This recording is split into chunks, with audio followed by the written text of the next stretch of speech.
Special thanks to Horizon Therapeutics for sponsoring the Special Fathers Network Dad to Dad podcast, working tirelessly to research, develop, and bring forward medicines for people living with rare and rheumatic diseases. Discover more about Horizon Therapeutics' mission at horizontherapeutics.com. They just tried to remind us to slow down and that we didn't have to figure it all out on day one. They reminded us that we were loving, capable parents, that with the doctors and with our faith, that we would figure it out. And we did. Did we mess up along the way? Sure. But we showered him with love and always looked at it as, how do we give AJ the best life possible, the best version of his life that he can? That's our guest this week, Tony Bombacino, who along with his wife Julie started a company, Real Food Blends, that provides quality meals for people that need feeding tubes. They have 2 children, Luca, 15, and AJ, 13, who has multiple disabilities. It's an intriguing, heartfelt story that you'll hear on this week's Special Fathers Network Dad to Dad podcast. Now say hello to the founder of the Special Fathers Network and host of the Dad to Dad podcast, David Hirsch. Hi, and thanks for listening to the Special Fathers Network Dad to Dad podcast, presented by the Special Fathers Network, a Dad to Dad mentoring program for fathers raising children with special needs. The Special Fathers Network Mastermind Group experience is the most comprehensive program the 21st Century Dads Foundation offers. Dads raising children with special needs meet virtually on a weekly basis and form meaningful relationships while sharing weekly wins, discussing books, and sharing heartfelt challenges. One of the highlights of the year is attending an in-person weekend retreat. We're launching 10 new mastermind groups in 2024 with 10 dads per group. That means we're only looking for 10 like-minded dads in each community. If you're a dad raising a child with special needs, we hope you'll join a local mastermind group and make the investment to become the best version of yourself. For more information, please see the show notes or simply go to 21stcenturydads.org. Now let's listen into this conversation between Tony Bombacino and David Hirsch. I'm thrilled to be talking today with Tony Bombacino of Chesterton, Indiana, who's the co-founder and president of CINO United, LLC, a B2C and B2B advisory firm. Tony is also the father of 2, including a son with multiple disabilities. Tony, thank you for taking the time to do a podcast interview for the Special Fathers Network. David, thanks for having me. Glad to be here. You and your wife, Julie, have been married for 18 years and are the proud parents of 2 children, daughter, Luca, 15, and son, AJ, 13, who has multiple disabilities. Let's start with some background. Where did you grow up? Tell me something about your family. Yeah, so I originally grew up on the southwest side of Chicago. Some listeners may know a town called Burbank, Illinois, and grew up there most of my years. Went to Maddox School and went to Revis High School over in Burbank. And then later in life, I went on to go to St. Xavier and played basketball there. But very much my upbringing surrounded by the south side of Chicago and southwest burbs. Did you have any siblings when you were growing up? Yeah, so that's a complex one to start, but let's dive in. So my parents got divorced, as some do, when I was 5. And I lived with my mom and my brother, Scott, my older brother, who was very much a mentor and hero to me. My older sister, Michelle, who's also a great example and partner in crime to me back in the day. I had another sibling from my mom's previous marriage, Mary, that I'd only met a couple times. She was a little bit older, who passed away, unfortunately. So yeah, we always had some interesting stuff going on at the Bombacino house over in Burbank. Okay, well, thanks for sharing. What did your dad do for a living? Yeah, my dad was a military guy. He was a sergeant in Vietnam and hardworking dude. He was a painter. And he realized early on that he wanted to work for himself, kind of control his own destiny. So he put a sign and shingle up and created Bombacino Painting and Decorating and worked in lots of homes, did mostly residential. But I remember growing up and just watching him work his tail off every day. He's the first person that truly taught me the value of hard work and the value of a dollar. And I never forgot that for sure. Yeah, well, thanks for sharing. And is your dad still alive? He is, yeah. He just turned 77. He lives back here in Illinois now in the west suburbs and happily engaged, I would add, soon to be married again. And so it's good to see him in a happy place. And he bowls a couple times a week, way better than I will ever in my life. Somehow he's he's bowling 200, 250 when I don't ever scare 150. But yeah, he's doing well. Excellent. Did I remember that your mom died very prematurely at your young age? Yeah, that's when talking with you before this, you think of inflection points in your life. And that was certainly one of them for me. My mom, unfortunately, passed away back in 1990. I was not quite, or maybe I had just turned 15. My mom was in a terrible car accident the summer before I went into 8th grade. She and my sister, actually, Michelle, were hit head on by a drunk driver on a 2-lane highway. And it was just a bad, terrible thing. She went into a coma for a long time, really shouldn't have lived through it, and came out of it about a year later and was unable to speak and didn't have all of her faculties about her after that, and passed away a couple of years after that in 1990. So talk about a traumatic start to high school. And that kind of led to a lot of different things. I ended up moving in with my dad and moving schools and all that in 8th grade as well because of that. Yeah, well, very sorry to hear about your mom's destiny and the type of accident she was in, the short life that she lived as a result of the accident, and how many years ago that was. That was a long time ago. Those were some pretty formative years when you were a teenager to have everything shaken up like that, right? You and your brother were living with your mom, and all of a sudden, I guess it's back to dad's house. It was like everybody was thrown into the blender together at once. It was certainly disruptive for my father as well, who had been remarried, and to my brother, who was 7 years older at the time. And so we kind of were all trying to figure it out. And certainly to my older sister, who was a mom already at that point at a young age. And we all just kind of looked at each other with the collective, now what? And ended up moving out toward Midway Airport for a year with my dad and brother, but found my way back to Burbank for high school to play basketball and baseball with a lot of people that I knew. But, looking back and thinking about this, so many decades have passed now. I don't get to talk about my mom as much, but we certainly were best friends in less than ideal situation. We were very poor. We didn't have a vehicle most of the time. Food stamps were a regular thing in our life, but we always laugh, and we would go for long walks together, and we're just silly. So if my dad taught me hard work and discipline, my mom certainly taught me how to laugh and find the humor in any situation. So I think it's kind of two important things that shaped who I am. Yeah, well, thanks for sharing. I'm wondering if there's any other important takeaways from your relationship with your dad, lessons learned in addition to his work ethic. Yeah, something my dad always taught me is he wanted better for me. He'd always say, listen, I didn't go down the education path. He had to go away to Vietnam, like I said, and he went right into the working world. And he worked his butt off, man, up and down ladders, working really hard. And he pushed for all he could to say, go get an education, work with your mind, not with your hands and your body. And that all stuck with me. All these little things, little things that might sound corny, but they're a very big part of me. Look people in the eye, keep your word, treat the most junior employee the same way you treat the CEO. These are all echoes from my dad. They're repeated in business books these days, but it's something I was taught at a really young age. I was just surrounded by people who were humble enough to realize, like, hey, it doesn't matter how big your house is or what car you drive. It truly is about how you treat people. Yeah, well, what I heard you say is that when your parents divorced at your young age, you went to live with your mom, and then a decade later, you went back to live with your dad. And even though it's been sort of a boomerang type of experience, you are looking at the positive aspects of the relationship with your dad and the influence that he's had on you. And I think that's really healthy. So thanks for sharing.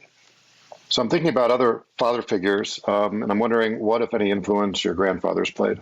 It's interesting. I have friends that still have both their grandfathers in their lives. And I unfortunately only met one of my grandfathers, and that was on my dad's side.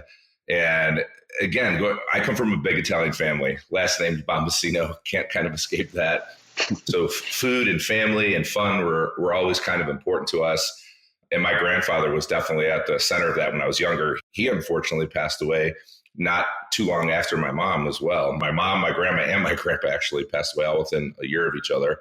When we were young, it was constantly joking. We joke about the show Everybody Loves Raymond, how they were ahead of their time, my grandma and grandpa.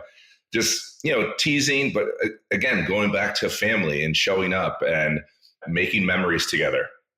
Laughter is a very important thing.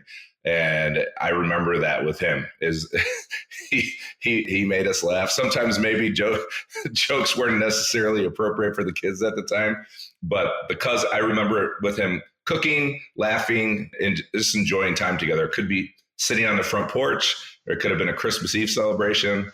But yeah, nothing but positive memories there. Yeah, well, thanks for sharing. You're fortunate to at least have known one of your grandfathers. So I'm thinking about father figures, other men who might have played an influential role in your life. I think you made reference to your older brother, Scott. What type of influence did he have? Yeah, God, that could be the whole podcast, David. I often joke that if I can be half the man my brother was, passed away almost 15 years ago, I would be doing well.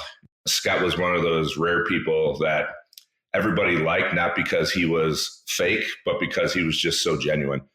Hardworking kid, never got into drinking or drugs, was a great husband, great father, hard worker, pushed himself in sports and school. He was an all-American athlete. He went on, got his associate's degree and got into futures trading and had a very successful career and married his high school sweetheart, Cindy, 2 beautiful children, Tyler and Alyssa, twins, now 24. And Alyssa's actually about to get married this Friday, which is amazing. But Scott was, I was not the best kid, David. You may not have loved me when I was 12 or 15. I'm very different at 48, I think.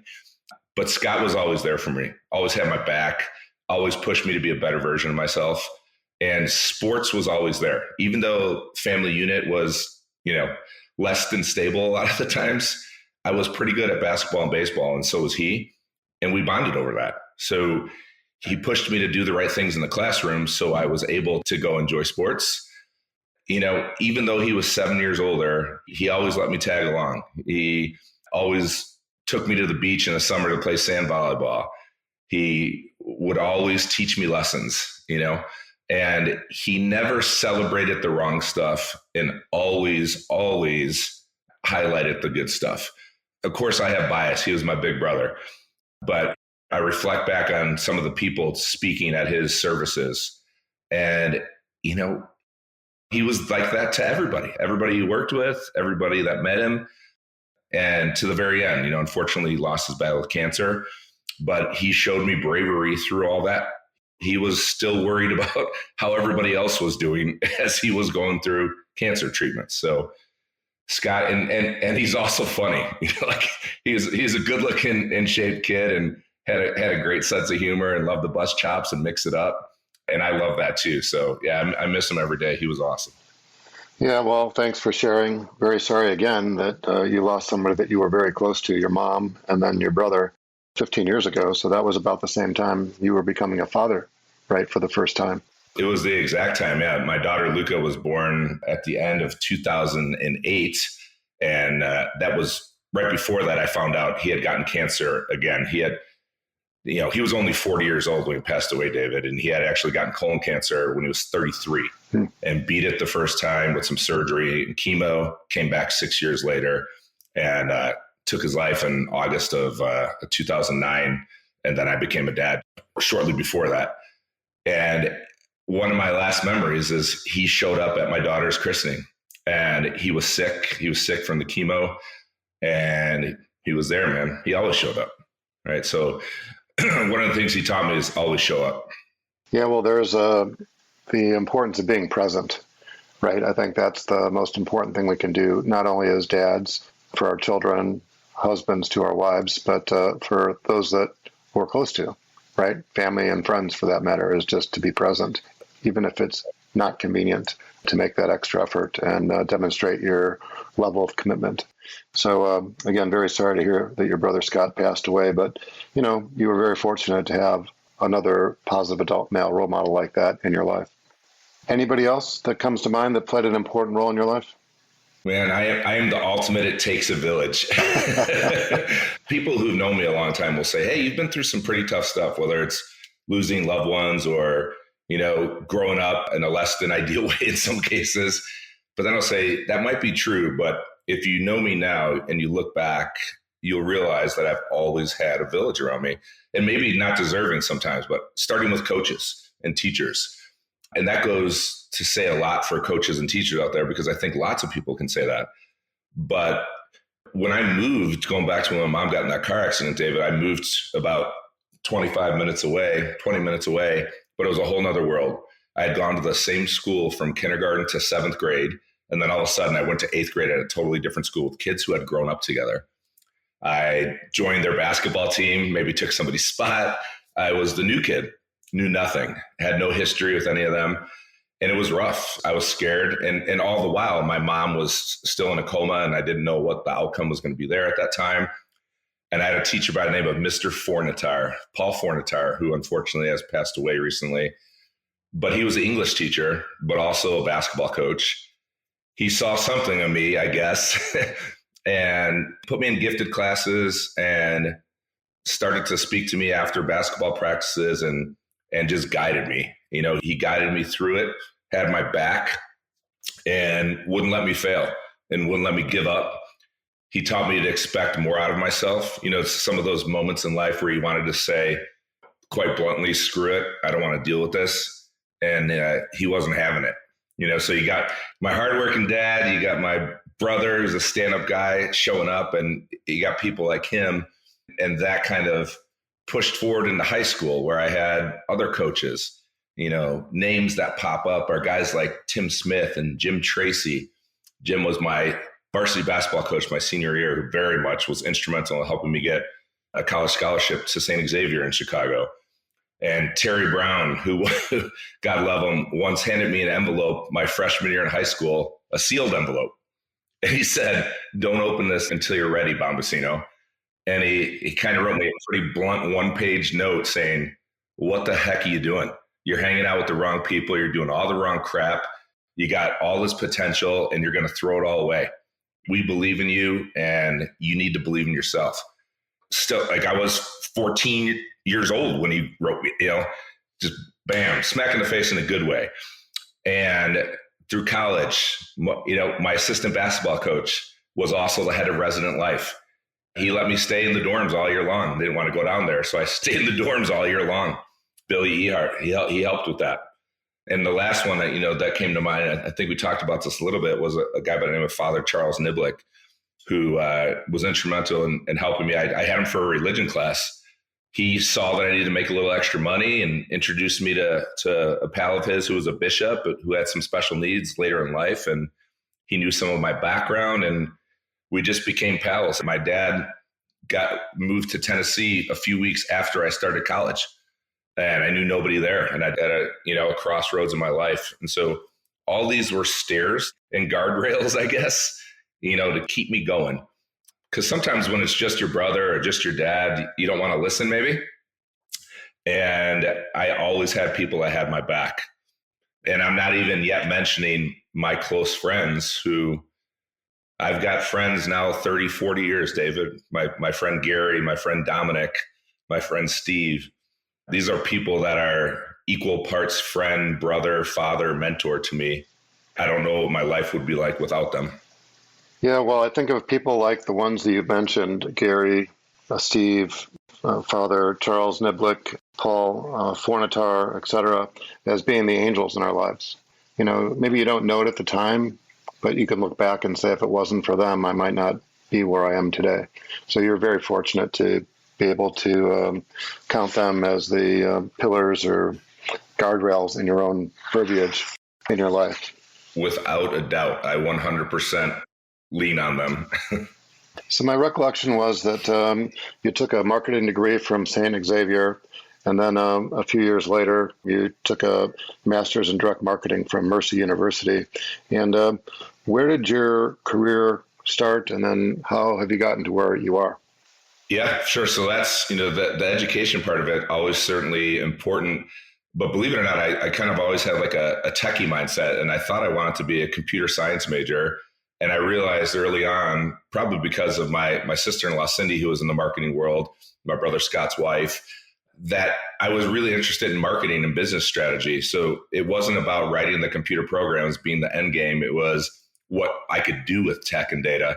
And so I studied business, studied marketing, got fascinated with entrepreneurship, And my first job out of college was at a marketing consulting firm in Oak Park, Illinois, very small.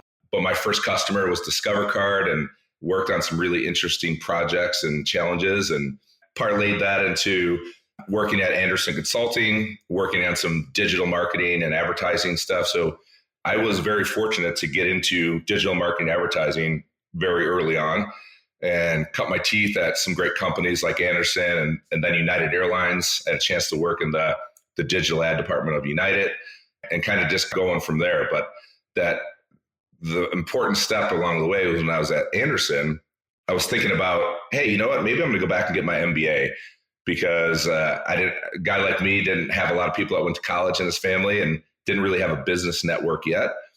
And I happened to be reading a magazine called Direct Magazine at the time, before everything was digital.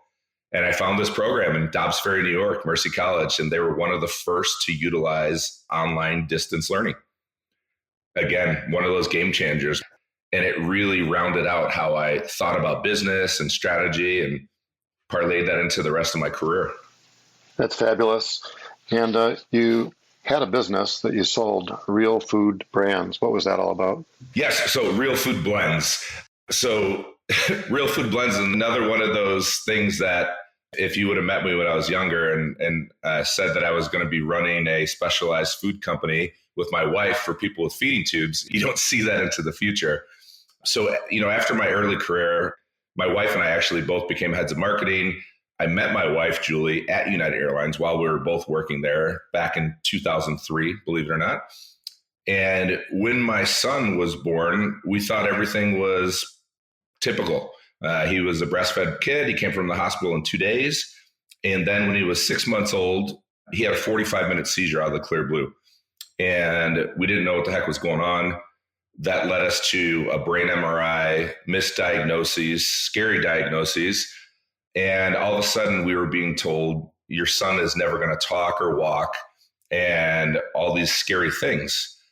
And we said, okay, wow, our life's just changed.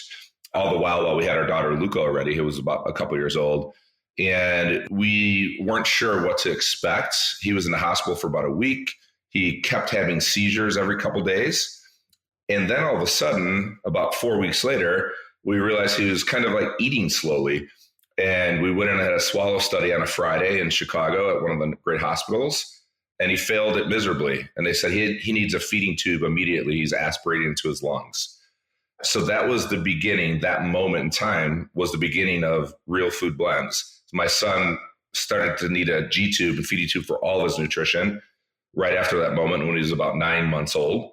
And AJ is now 13 years old and still completely tube fed. But the steps that led us to that were, he went through about 15 different formulas. He was throwing up 10 times a day, having seizures, not growing. And when you have a feeding tube, whether you're a kid or an adult, you're put on a diet of formula. We'll leave the two big brands out of the conversation. I won't pick on anybody today, but it's more corn syrup and sugar and preservatives than real food. And after we got upset enough and my son wasn't growing, we said, why the heck can't he have some food? Why can't we just blend up food? And doctors and dietitians would say to us, well, you don't know what you're doing. He's not going to get enough protein or fat. And we finally said, well, it can't be any worse than this. And we just started. We took a little bit of applesauce and put it into his tummy, and he was fine. And then we moved on to the next thing. And next thing you know, all of a sudden he's getting all of his nutrition being real food, just a bunch of different blended up food. It was one of those stories where people were like, well, then how did you take it from that to a business? Well, we decided to take our daughter to Disney World, and we're going to take the whole family. And we said, well, what the heck? We're going to have to bring the blender, go shopping, blend. I wonder if there's any prepackaged all natural food for people with feeding tubes. And there really wasn't. And it was one of those middle of the night crying conversations where we said, well, we should do that. We had no idea what we were doing, David. Mm-hmm. And that was like 2012, 2013. Spent half our life savings, about 2.5 years, trying to figure it out. You know, the science behind it, hired a food scientist, did a ton of research. We started going to conferences in that space before we even had a product to listen to what the other people were telling people. Then we put our marketing hats on. We said, this is real. And that word stuck with us. And so we decided to call a company Real Food Blends, and we decided that we would only have 5 to 7 ingredients, and we would create meals instead of a formula, chicken and vegetables and salmon and beef and turkey, good stuff. And that was February of 2014 when we launched that business on our website. We had no idea, hey, is anybody going to buy this stuff? And we thought it was going to be direct to consumer through our website and Amazon. And it turns out we begged our co-packer, to the people who sourced our ingredients and packaged it and made it, to make 15,000 meals for us to start. Keep in mind, those meals were probably being charged anywhere from $4 to $5 a meal at that point. And we had to pay all up front, no idea if they were going to sell it all. Our co-packer was working with some of the biggest consumer packaged goods companies in the world. We begged them for 9 months, and they finally said, sure, but it's going to cost you a lot of money. Okay, great. So we decided on 15,000. We had 3 meals at the time, chicken, veggie, and salmon. And we sold out in like 10 days. The word of mouth got out. It was all over social media. And we said, holy crap, that was pretty amazing. We had no idea that was going to happen. And one other thing happened, David. We didn't realize this was going to happen so quickly. Our meals started to get covered by medical insurance. Wow. And so that opened up a whole new world of B2B sales, where companies like Medline and Cardinal Health and McKesson could start ordering our meals and become big customers of ours. That took years to scale, but it started. And so we need to order more meals. Well, we got to pay for them. Are we going to do 20, 50? We decide 90,000. Mm-hmm. So now you're talking hundreds of thousands. And now you're talking, what are we doing? We just got through saving money in our career for the previous 15 years. Thankfully, we're able to do that. But now we're talking about credit cards and this and that. And at that point is where we decided to raise a little money. And so we raised a friends and family angel round, about $600,000. Oh my God. So grateful to our early investors that were crazy enough to believe in us. And we sold out of those meals in like a couple weeks. But we were profitable the first year of the business. And it just resonated with people. We never considered ourselves entrepreneurs. We were traumatized, upset parents that wanted a better solution for our son. And it just turns out it was a multi-billion-dollar industry with a lot of people who were struggling with ALS, oral cancer, various brain injuries, different things that cause you to need a feeding tube. We had an unbelievable team and just created what I think is something special and still is. And we scaled it for about 8 years. And prior to COVID, we were starting to look at each other. Julie and I were living on an airplane and often traveling separately while our kids were getting older and AJ's needs were getting more. And we decided that the best route for our family was going to be to find a buyer for Real Food Blends, somebody who could truly operate it, scale it to the next level. And we sold it to Danone in October of 2020, the parent company of Danone, via their specialty food company, Nutricia. And we stayed on for a little while. Although we're not part of it anymore, AJ still eats Real Food Blends every day. And if you go to the website, you'll still see our story. And it's still the same formulations and the same real food. So we went from this digital marketing career to creating a specialty food company to serve people with feeding tubes. So really an unexpected but unbelievably rewarding chapter in my life. Yeah, well, thanks for sharing. That's an amazing story. And it's sort of like backwards from what you hear other, successful people marketing. I was a customer and then I ended up buying the business, right? Because I was so impressed with the business. And you built the business and sold it, and you're still a customer. We'll be back with more of the conversation on the Special Fathers Network Dad to Dad podcast in just a few moments. But first, this quick message. Please help 21st century dads gather research on families raising children with special needs by having them complete the Special Fathers Network Early Intervention Parents Survey. A link to the survey can be found in the show notes. As a token of our appreciation, each person, mom or dad, who completes the survey will receive a Great Dad coin. Thank you. Now, back to the conversation. Going back to those early years, the first year of AJ's life, with the seizures, with the feeding tube, the high level of uncertainty, with the prognosis that he'll never walk or talk or be able to do anything. What were some of the fears that you and Julie had at that point in time? Holy cow. Yeah. Well, first you just, you're so emotional and you're overwhelmed by it all. And you're like, is this real? Is this accurate? It happened while my wife was visiting her mom in Toledo, Ohio. So he was at Toledo Children's Hospital, and not to say anything bad about them, but we were like, hey, do we need to get back to his doctors in Chicago? Is this, is it that? And the diagnosis changed early. He has this, he doesn't have this.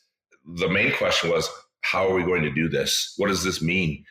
From a career perspective to raising our daughter to just life. We didn't know what to expect. We were sent home with a feeding pump. It was horrible. He just continued to throw up and have seizures. Keep in mind, he's young. He's not speaking yet, so he can't tell us what's wrong, what's happening, not sleeping. And so we really were in a whirlwind. We were just afraid we were going to mess up. We were giving him seizure meds. We had ambulances at our house a few times because he would have seizures that wouldn't stop. We were testing different rescue meds for his seizures. I've been through some stuff, as we've covered already, but that was a tough moment in my life. And I think my wife's life, where we just didn't know what the heck was going to happen next. Yeah, well, thanks for reflecting. Was there some meaningful advice that you got that helped put things in perspective to put you on a better path? You know what? We're talking about showing up. People showed up then too, random people, coworkers, friends, family, different doctors. And they just tried to remind us to slow down and that we didn't have to figure it all out on day one. They reminded us that we were loving, capable parents, and that with the doctors and with our faith that we would figure it out. Now all of a sudden here I am talking to you. AJ's 13 years old. And we did. Did we mess up along the way? Sure. But we showered him with love and always looked at it as, how do we give AJ the best life possible, the best version of his life that he can? Certainly not the same as a quote unquote typical child, not the same as my daughter's. He's still 100% nonverbal. He is in a wheelchair, has a feeding tube, is cognitively probably 6 to 9 months old in some ways because he can't communicate via an iPad or anything like that. But if I were to look back, it was just like, I was so scared. We were so scared not to mess up, and I'm so grateful for people that, let us cry, that listened, and that reminded us that, hey, you're going to figure this out. It's going to be okay.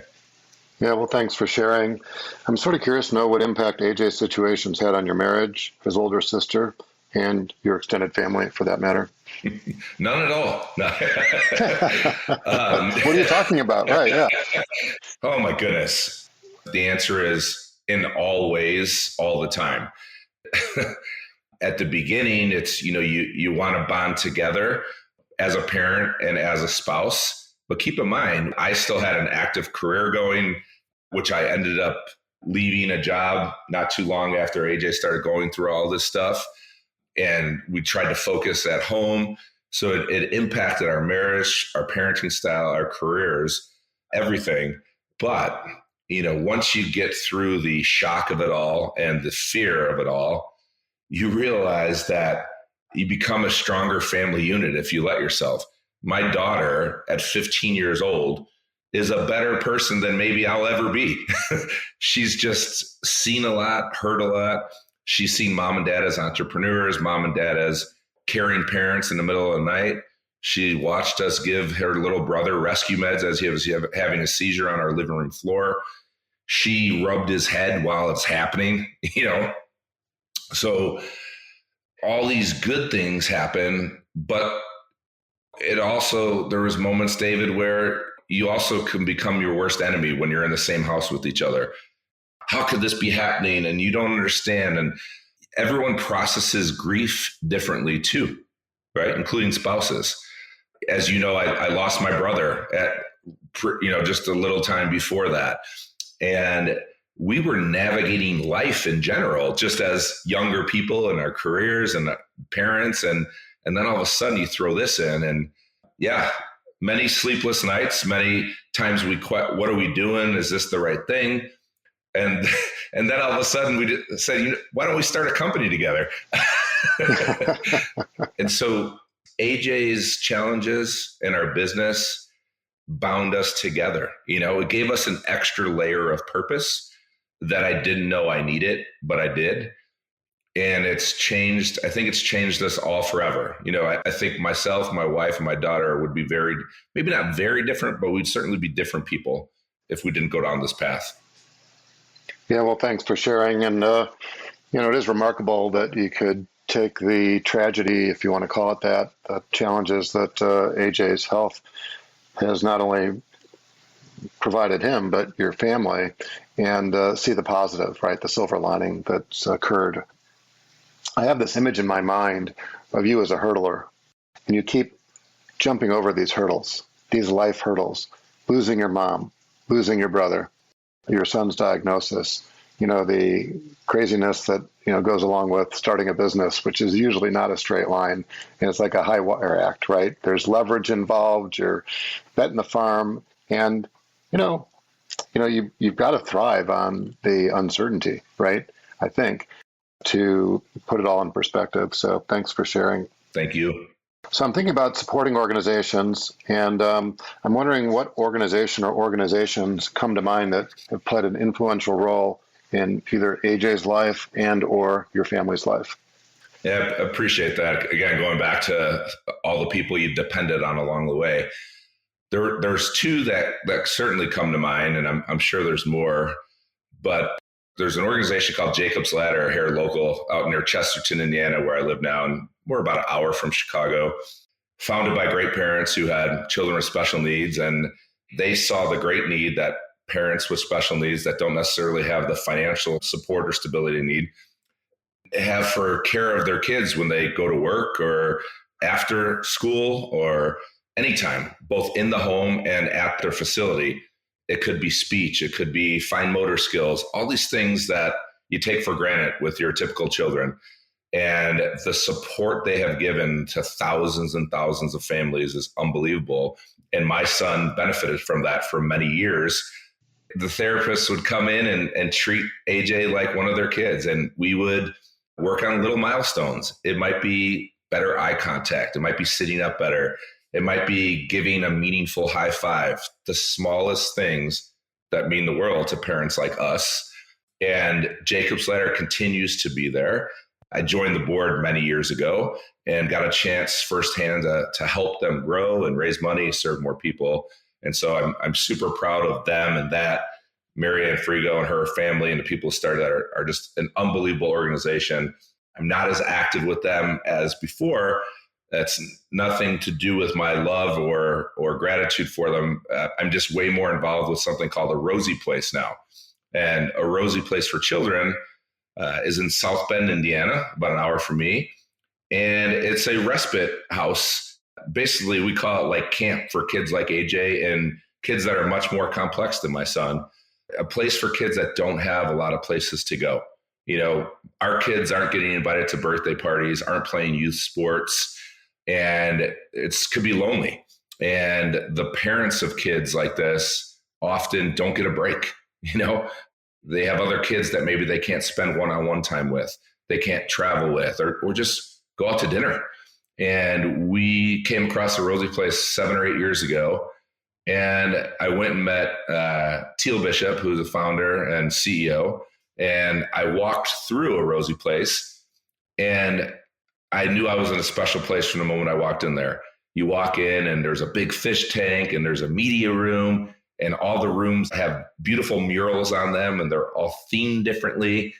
And I said, what is this all about? She said, well, our parents spend a lot of time at hospitals and doctor's appointments, and we didn't want to have another place in a strip mall that people were afraid to go to or just felt stale.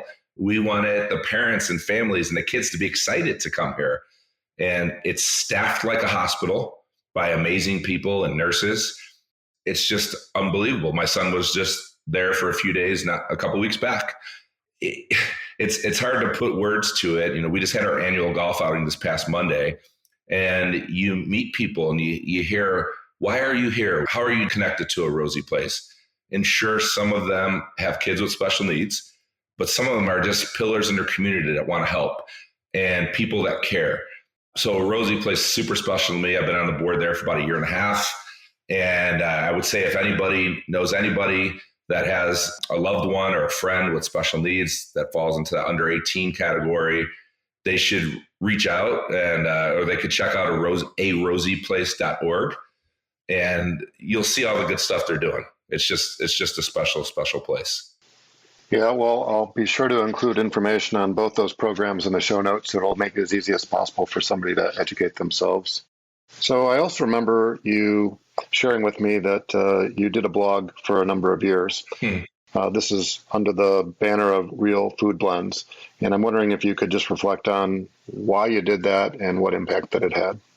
Yeah, it was selfish at first. I'm just going to be honest. I was drowning a bit at the beginning. I didn't know how to do it all. I didn't know how to be a special needs dad or whatever that meant. How am I supposed to be a dad to Luca, a husband to Julie, a businessman, a friend, a son, and then this new title everyone kept saying to me, oh, you're a special needs dad. And, just trying to figure it out. But then when I realized my son would be going to horse therapy or I'd be at other places with dads with kids like my son, and I would quickly realize, David, that they were struggling. Guys historically don't talk about their emotions as much. I told you before, I grew up in a big Italian family, kind of guys. Thankfully, I had a lot of family members that hugged and kissed and said, I love you, and were comfortable sharing their emotions, but a lot of men don't. Mm-hmm. And I love writing, and I've always been pretty comfortable expressing myself. And I said, you know what? I need this, and I'm sure some other guys out there do. And I just started writing. I opened up my computer, and I didn't know what the heck I was going to write about first. And the first one I wrote, it kind of was like this title of Special Needs Dad. I didn't have a script, I just wrote what I was feeling. And then the next one might have been about Father's Day. And then, we had pitfalls along the way as AJ was growing up and we were growing a business. And, you want to quit sometimes. Everybody does. If they're being honest, people face tough stuff. Life is hard. Life is glorious, but it's also hard. And so this mindset of keep going is always in my head. Just keep going, and finding a way to communicate that to other guys and dads that maybe don't have a mentor or don't have support network or maybe don't have faith the way that I do, to say, you know what, you're going to get through this. Tough stuff. Life is hard. Life is glorious, but it's also hard. And so this mindset of keep going is always in my head. Just keep going, and finding a way to communicate that to other guys and dads that maybe don't have a mentor or don't have support network or maybe don't have faith the way that I do, to say, you know what, you're going to get through this. You don't think you will sometimes, but we all need that. We all need to know that we're going to figure this out and that we're not alone. And sometimes you need a hug, and sometimes you need a crack in the back and to push you forward. And that's what that was all about. I was sharing from what I was feeling and what I was going through, and my pen, if you will, or the writing was very much me healing myself out loud. Yeah, well, it's pretty obvious to me that you were transparent about this. You said you did it for selfish reasons at first, right? And you were struggling because you recognized that other dads were struggling as well. And then once you start to bare your soul or to, put some of these thoughts or ideas, the things that are overwhelming you on the paper, now they look different, right? You can put them in perspective. You can look back, now years later, right? And, you timestamp some of the experiences and the feelings that you were having. And I hope, with the benefit of hindsight, at least a few years of hindsight now, you can look back and say, hey, I'm a better person today. We're in a better place today than I was then. And, gain some confidence, right, from those experiences, right? And put it all in perspective. So again, thanks for sharing. I really appreciate it. And thank you for allowing me to talk about it, David, because I don't get a lot of chances to reflect and talk about some of this stuff.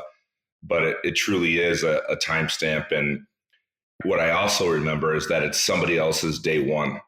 And so as much as I have the benefit of being 13 years into this, somebody else is living day one right now.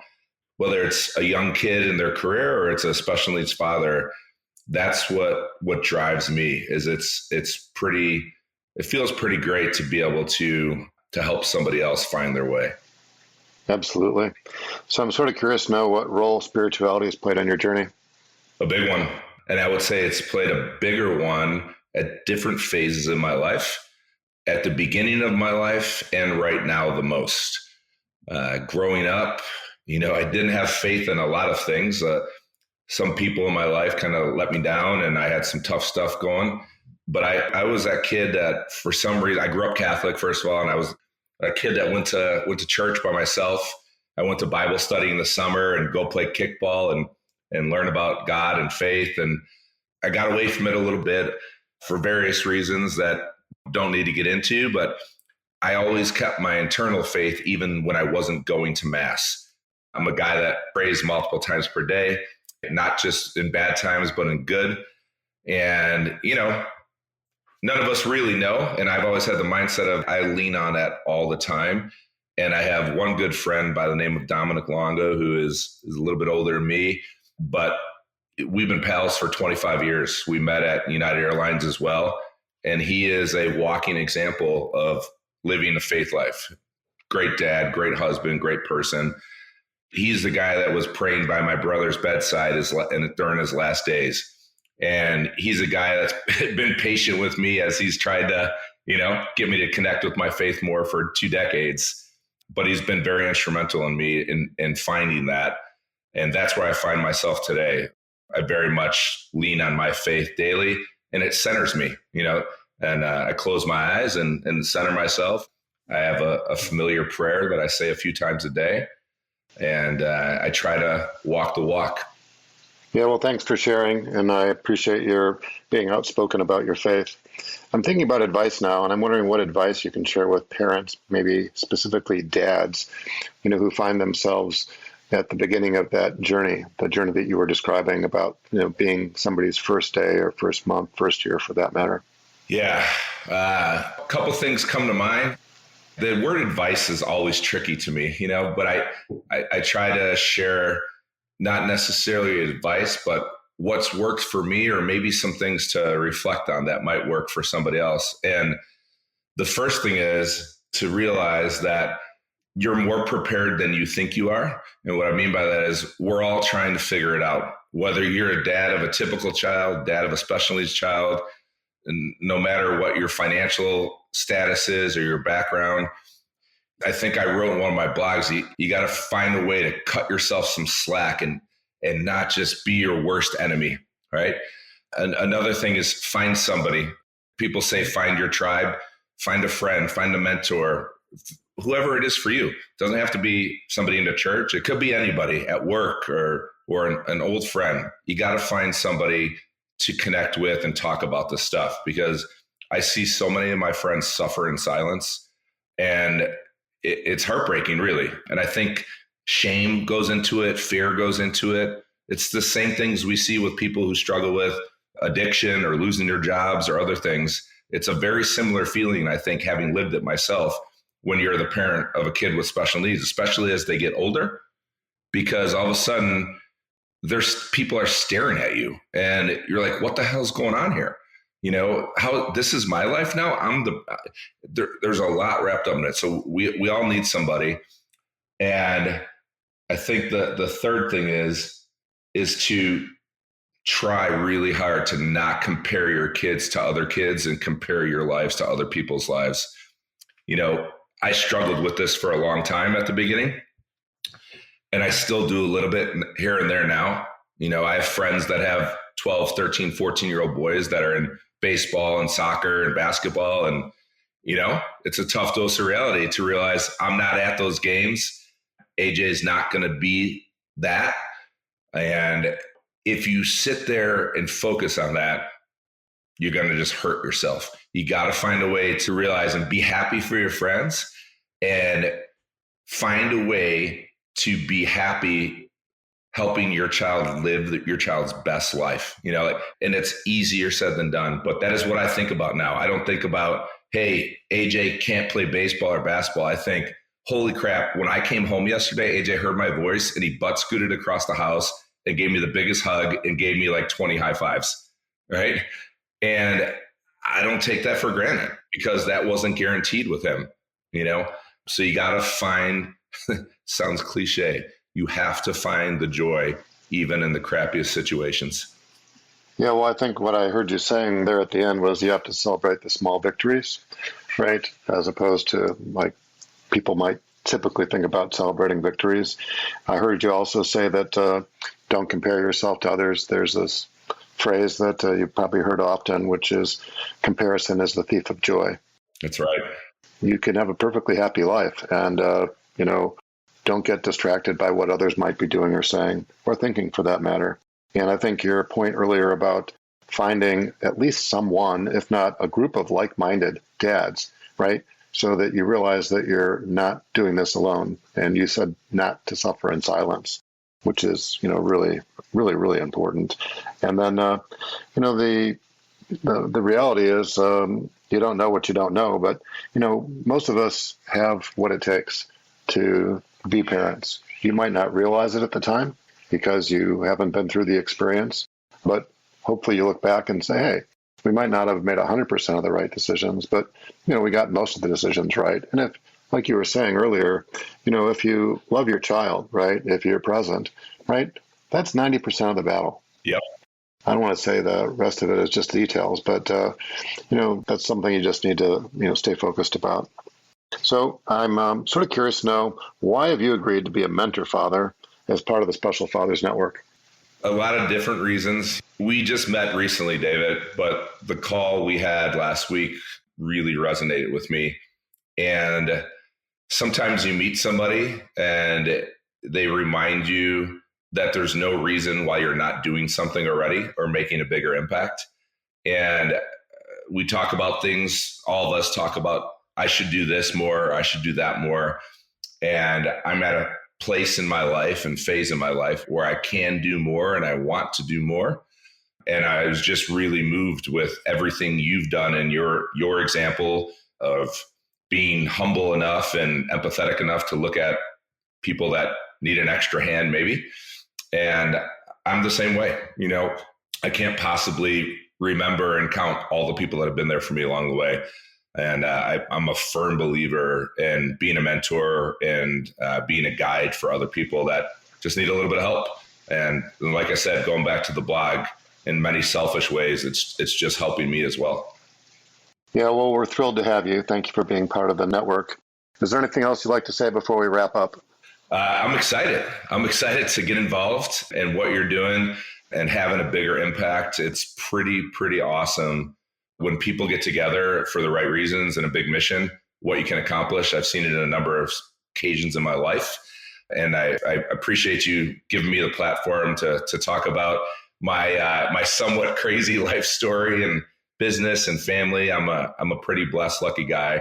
I love being a dad, love being a husband most days. And I've got a great family and set of friends. And, listening to myself talk to you makes me realize I'm a pretty lucky dude.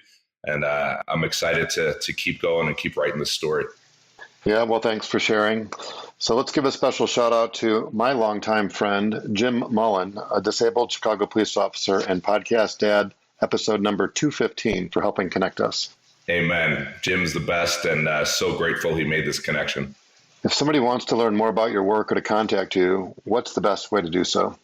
Yeah, they can find me on LinkedIn, and that's probably the easiest place these days. And I'd be happy to share my email as well, David, when you follow up. I'll be sure to include that information in the show notes, so it'll make it as easy as possible for somebody to follow up with you. Tony, thank you for your time and many insights. As a reminder, Tony is just one of the dads who's part of the Special Fathers Network, a mentoring program for fathers raising a child with special needs. If you'd like to be a mentor father or are seeking advice from a mentor father with a similar situation to your own, please go to 21stCenturyDads.org.